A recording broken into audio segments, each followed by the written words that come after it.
네, 이번 성경 말씀은 출애굽기 20장이죠. 네, 20장은 그 유명한 십계명 말씀이 나옵니다. 네, 책을 보면 글자를 좀 더 키워볼게요. 하나님의 자녀는 말과 행동, 생각과 마음을 어떻게 다루어야 하는가? 말과 행동, 생각과 마음. 네, 이걸 뭐라고 하나요? 행실인가요? 혹은 윤리인가요?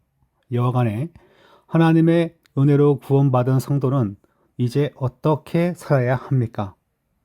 출애굽기 20장은 그 구체적인 방법을 제시하고 있습니다. 바로 십계명이죠. 십계명은 바로 은혜 가운데 구원받은 백성이 살아가는 삶의 방식입니다. 말과 행동, 생각과 마음을 어떻게 먹어야 한다는 것을 알려주는 말씀이죠. 네, 성경 말씀이 나와 있는데 제가 좀 읽지 않고 누굴 시키겠습니다. 하나님이 이 모든 말씀으로 말씀하여 이르시되 나는 너를 애굽 땅 종되었던 집에서 인도하여 낸 네 하나님 여호와니라. 너는 나 외에는 다른 신들을 내게 두지 말라.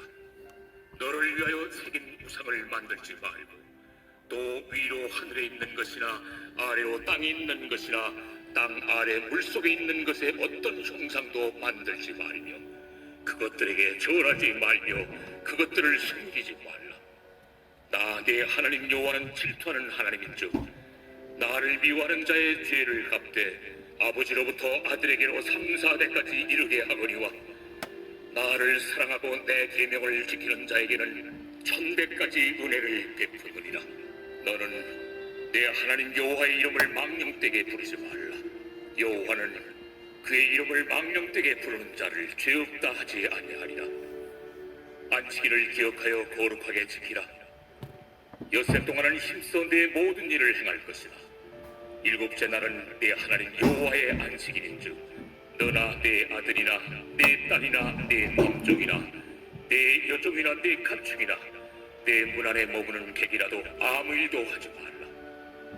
이는 엿새 동안에 나 여호와가 하늘과 땅과 바다와 그 가운데 모든 것을 만들고 일곱째 날에 쉬었음이라. 그러므로 나 여호와가 안식일을 복되게 하여 그날을 거룩하게 하였느니라. 내 부모를 공경하라. 그리하면 내 하나님 여호와가 내게 준 땅에서 내 생명이 길리라. 살인하지 말라. 간음하지 말라. 도둑질하지 말라. 내 이웃에 대하여 거짓 증거하지 말라. 내 이웃의 조를 탐내지 말라.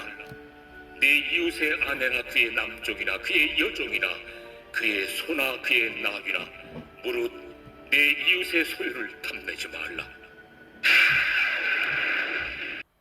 네, 17절까지 말씀을 냈던 사람이 잘 읽어주었습니다. 한번 말씀 보시면 특이한 말씀인데 1계명, 2계명이라고 이제 저희가 이제 3절, 4절 가지고 그렇게 이제 다룹니다.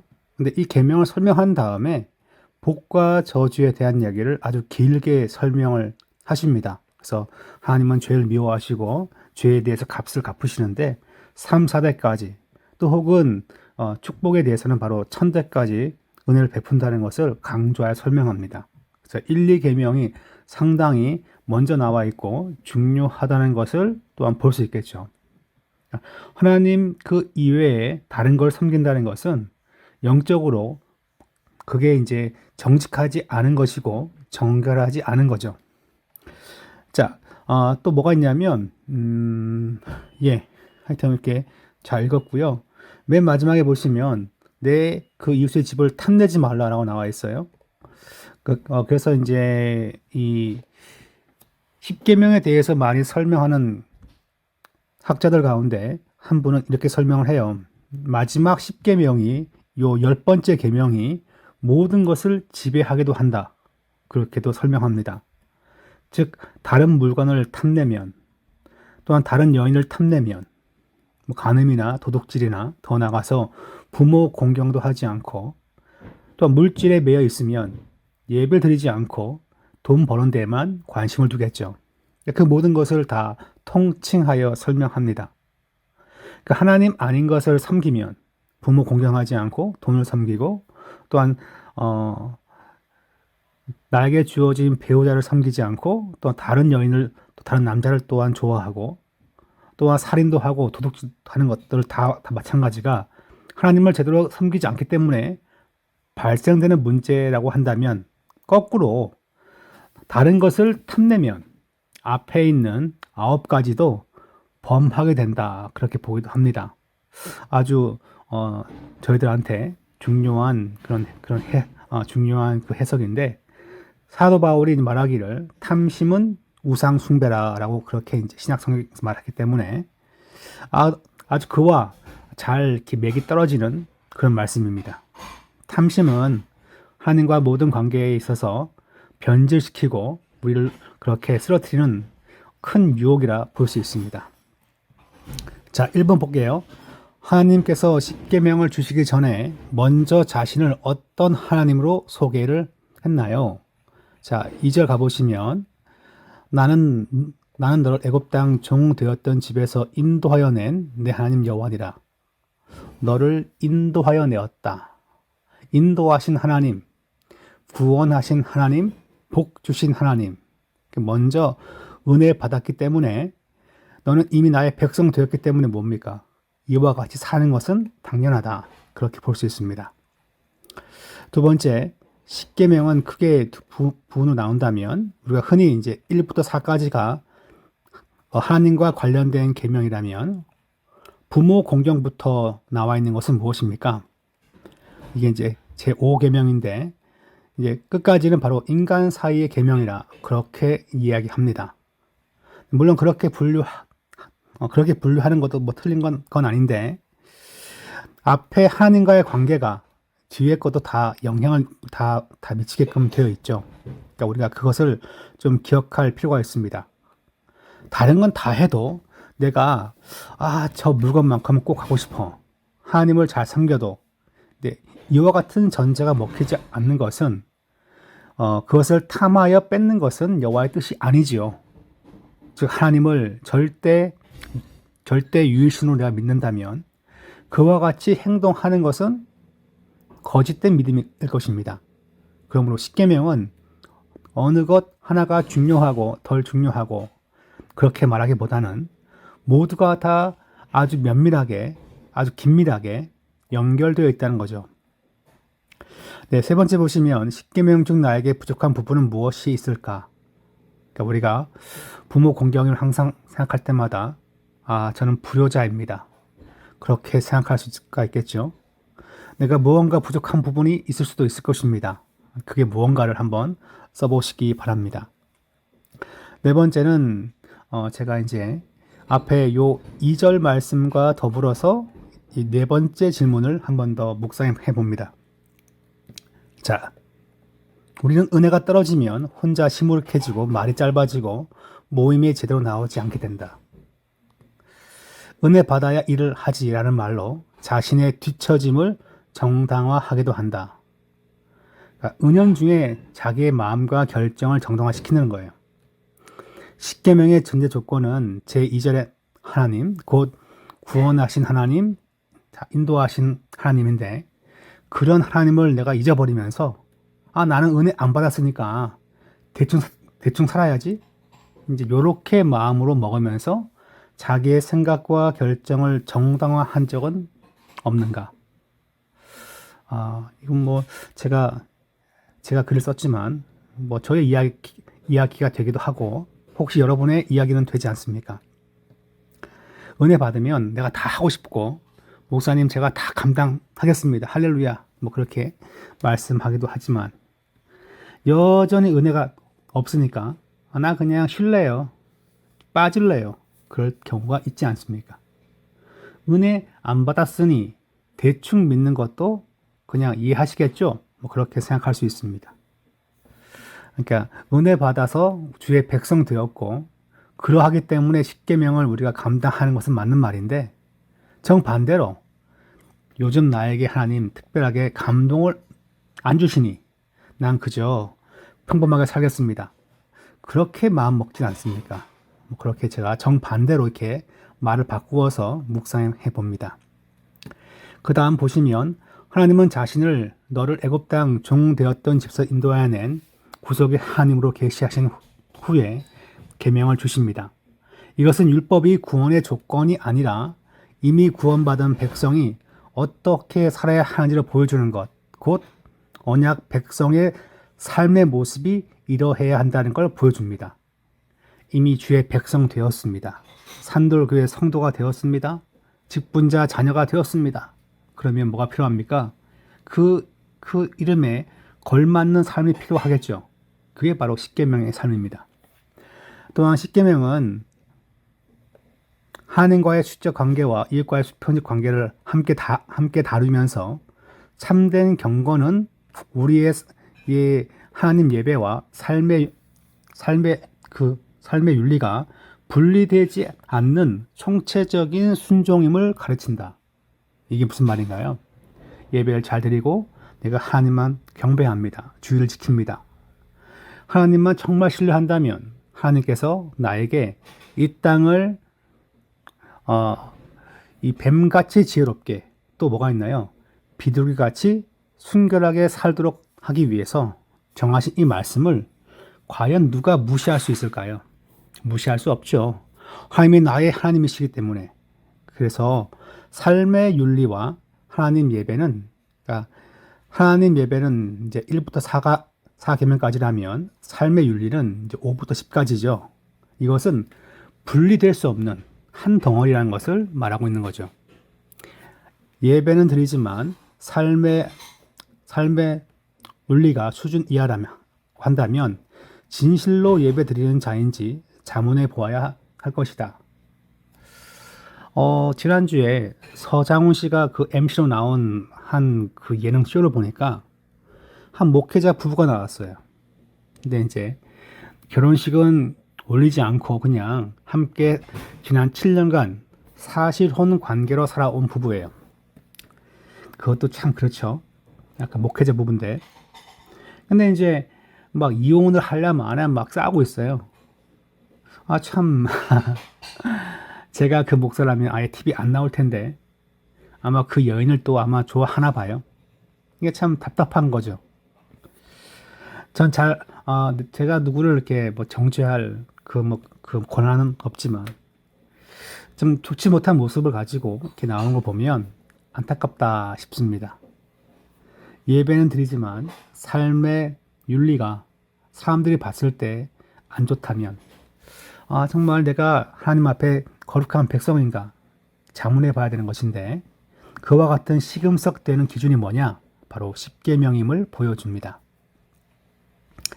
네, 그 다음에 이어서 18절부터 21절까지 말씀을 읽어보겠습니다. 우레와 번개와 나팔 소리와 산의 연기를 본지라 그들이 볼 때 멀며 멀리 서서 모세에게 이르되 당신이 우리에게 말씀하소서 우리가 들으리이다. 하나님이 우리에게 말씀하시지 말게 하소서 우리가 죽을까 하나이다. 모세가 백성에게 이르되 두려워하지 말라. 하나님이 임하시면 너희를 시험하고 너희로 경외하여 범죄하지 않게 하려 하심이니라. 백성은 멀리 서 있고 모세는 하나님이 계신 흑암으로 가까이 가니라.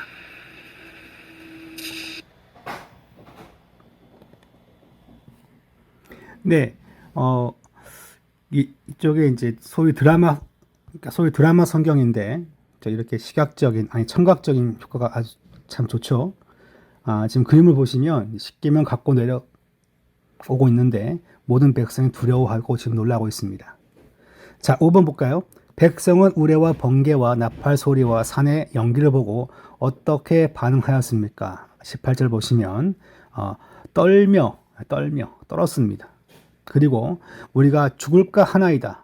이렇게 나와 있어요. 그리고 모세가 말하기를 두려워하지 말라. 그러니까 많은 백성이 두려워하였다는 것이고 두려워 떨었음을 보여주고 있습니다.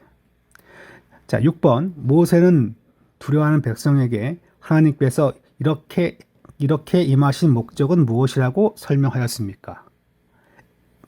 하나님이 임하시면 너희를 시험하고 너희로 경외하여 범죄하지 않게 하려 하심이니라. 하나님께서 이러한 아주 무서운 자연 현상 가운데 모세에게 말씀을 준 것 하심은 바로 하나님을 경외하게 하여서 범죄하지 않게 만들기 위해서 그렇게 했다는 것을 기록합니다. 그러니까 이스라엘 백성에게 두려움을 왜 줍니까? 범죄 현장으로 나아가지 않기 위하여, 잘못된 믿음을 발휘하지 않기 위해서, 그들을 그들을 거룩하게 살도록 만들기 위하여 하나님에 대해서 두려운 마음을 심겨 주었음을 말씀하고 있습니다. 자, 7번. 나는 하나님을 믿는다고 하면서도 실제로는 하나님을 너무 가볍게 여기거나 익숙하게만 대하고 있진 않습니까? 하나님 살아계십니다. 우리를 도우십니다.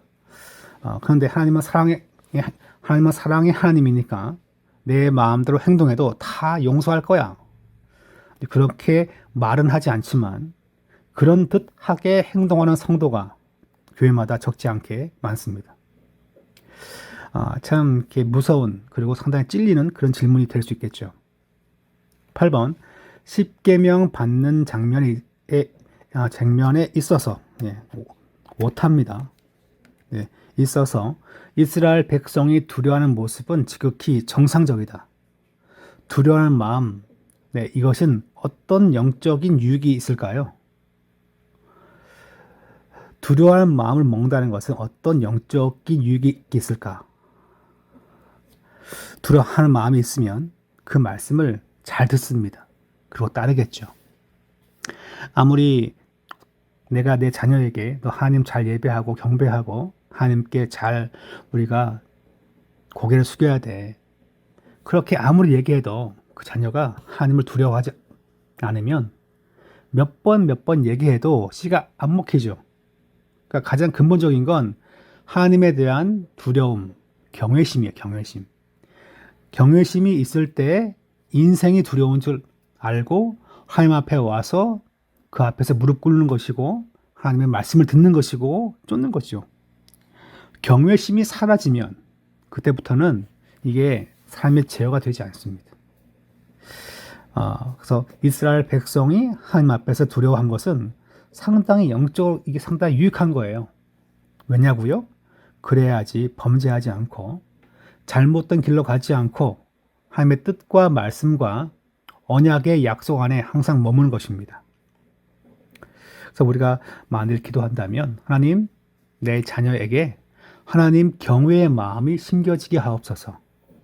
하나님 무서운 줄 알게 하옵소서. 옛날 권사님들이 이런 기도를 많이 했는데 상당히 성경적인 기도였어요. 하나님 무서운 줄 알게 하옵소서.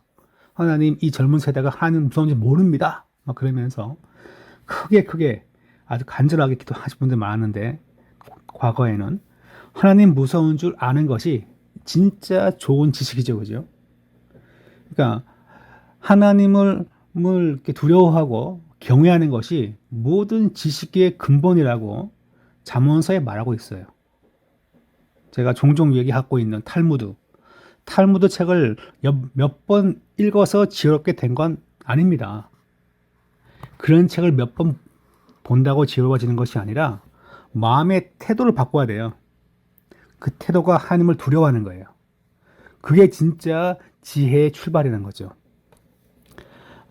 근데 우리는 그냥 책을 배워서 혹은 학원에 가든가 혹은 좋은 캠프에 보내든가, 예전에 한 10몇 년 전이었어요. 제가 유학 가기 전인데, 다른 교회 이야기예요. 어느 그 집사님이 저한테 물어보는 거예요. 저희 목사님 해외에서 공부를 많이, 그때 제가 이제 유학 가기 전인데, 목사님 영어 공부를 참 많이 했는데 이거 어떻게 합니까? 저한테 묻는 거예요. 그래서 그게 뭐냐고 하니까, 딸이 이번 여름방학 때 3주 이제 미국을 갔다 와야 되는데 걔를 보내야 되냐 마냐는 거예요. 아니, 그걸 왜 저한테 물어요, 그죠? 결국 보내줄 건데 저한테 자랑하고 싶은 거예요. 학교에서 한 3명을 뽑는데 걔가 된 거예요. 그래가지고 근데 비용을 딱 들어보니까 너무 많아요. 제가 봤을 때 너무 비싼 돈 주고 가는 거죠. 고작 3주인데. 근데 이제 부모의 마음은 뭡니까? 그냥 보내는 거죠, 그죠? 돈이 되니까 보내는 것이고, 아마 그때 돈으로 한 380만 원인가 그랬는데 고작 3주에 터무니없이 많은 금액인데 이 학교가 그 단체가 학생 회비로 다 충당하려고 하는, 그리고 교사들 돈도 학생 돈으로 때우는 그런 인상을 그때 받았는데 하여튼 그렇습니다. 예. 그런데 이제 이 부모가 자녀한테 뭔가 해줄 때 어떻습니까? 그 자녀는요, 그냥 달라고 해요. 그냥 아빠 해줘, 아빠 해줘. 근데 그것만 갖고 있어서 아이가 참 안타깝지 않냐 싶어요. 부모가 하지 마!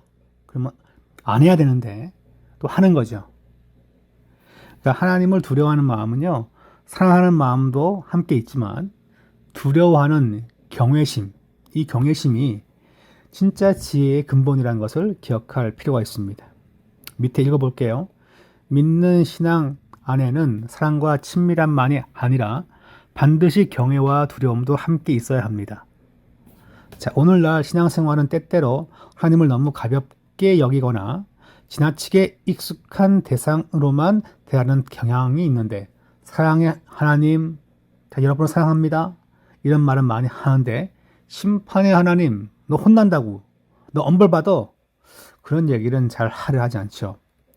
이 본문은 그러한 태도로 바로잡아 줍니다. 참된 경외심은 하나님에 대한 막연한 두려움이 아니라 죄를 멀리하게 만드는 거룩한 두려움이죠. 참 좋은 겁니다.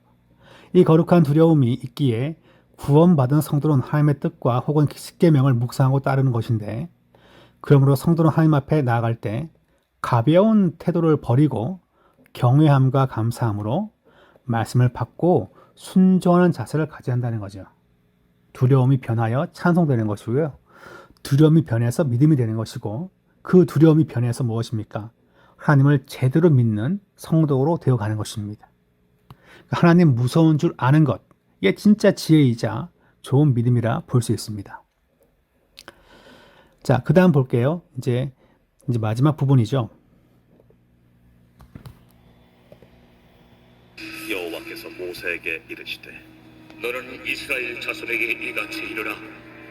내가 하늘로부터 너희에게 말하는 것을 너희 스스로 보았으니 너희는 나를 이겨서 은으로나 금으로나 너희를 위하여 신상을 만들지 말고 내게 토단을 쌓고 그 위에 내 양과 소로 내 번제와 화목제를 드리라. 내가 내 이름을 기념하게 하는 모든 곳에서 내게 임하여 복을 주리라. 내가 내게 돌로 제단을 쌓거든 다듬은 돌로 쌓지 말라. 내가 정으로 그것을 쪼면 부정하게 함이니라. 너는 층대로 내 제단에 오르지 말라. 내 하체가 그 위에서 드러날까 함이니라.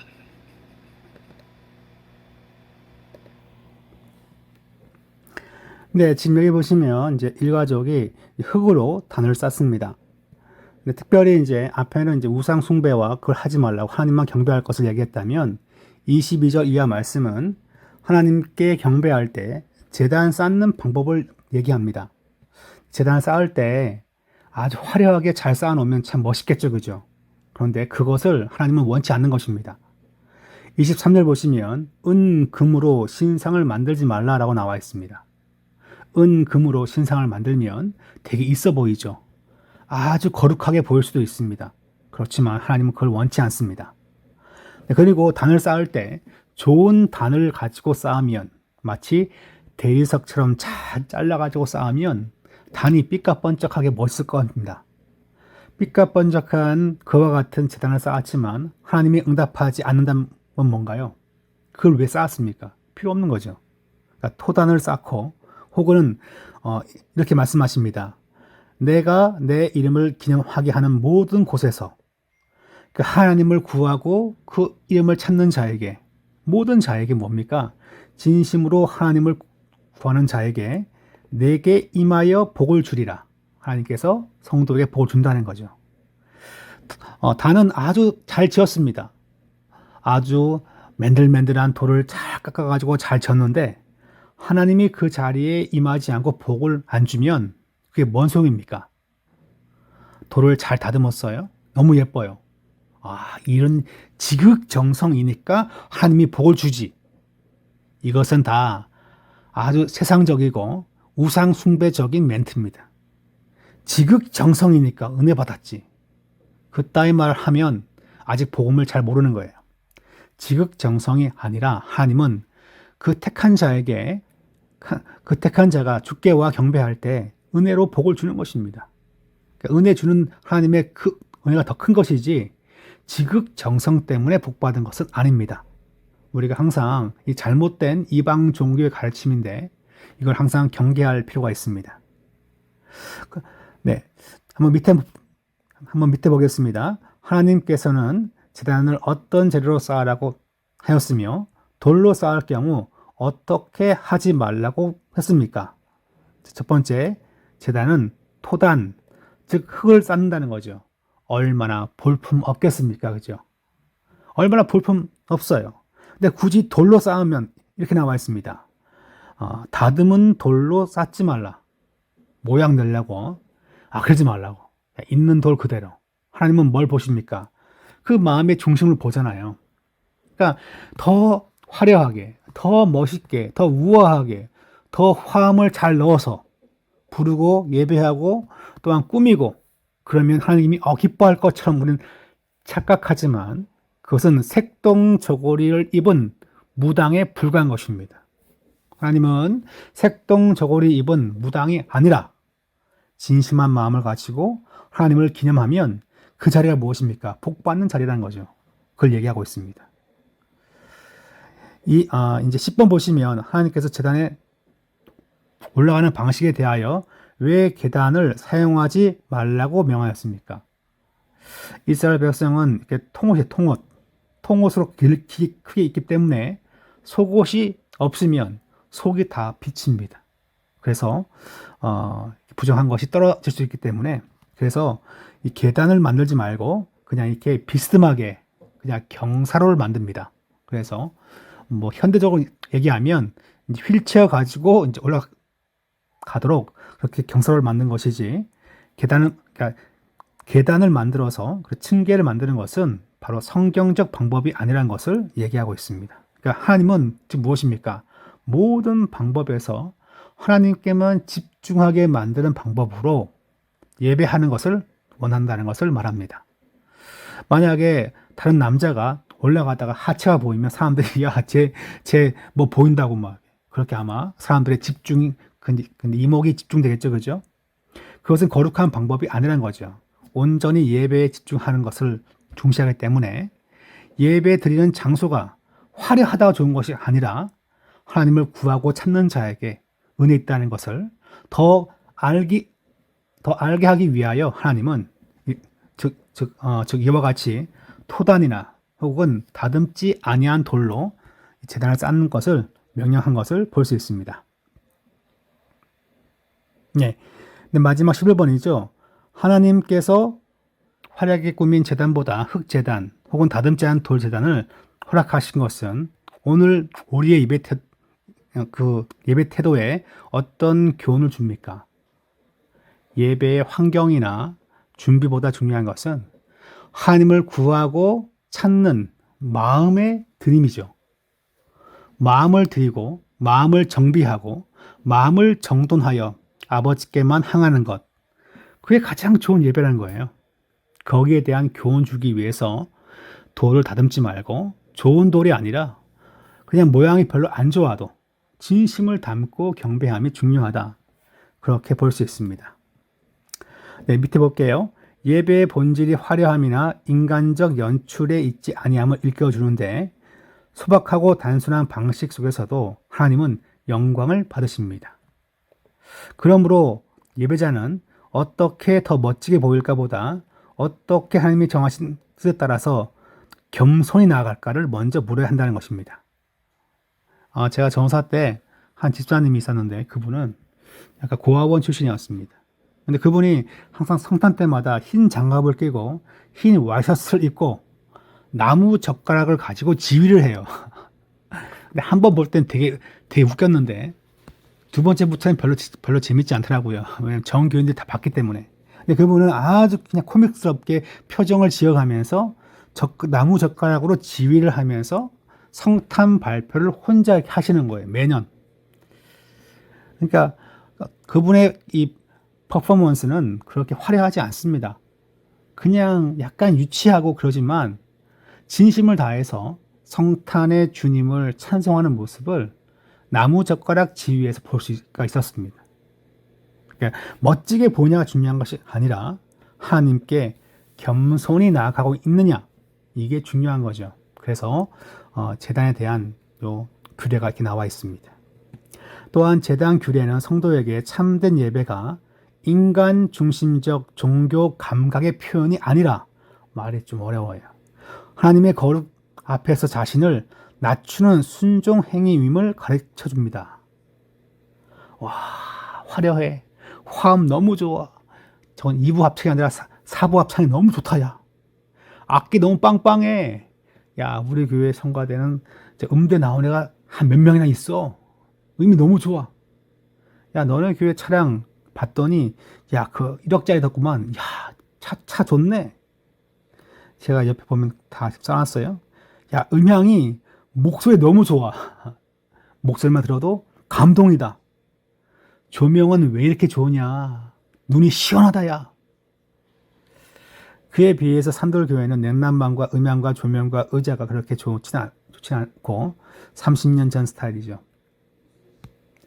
외형이 수려한 교회가 아니라 참 예배와 찬송, 하나님의 뜻을 따르는 거룩한 성도가 모인 교회.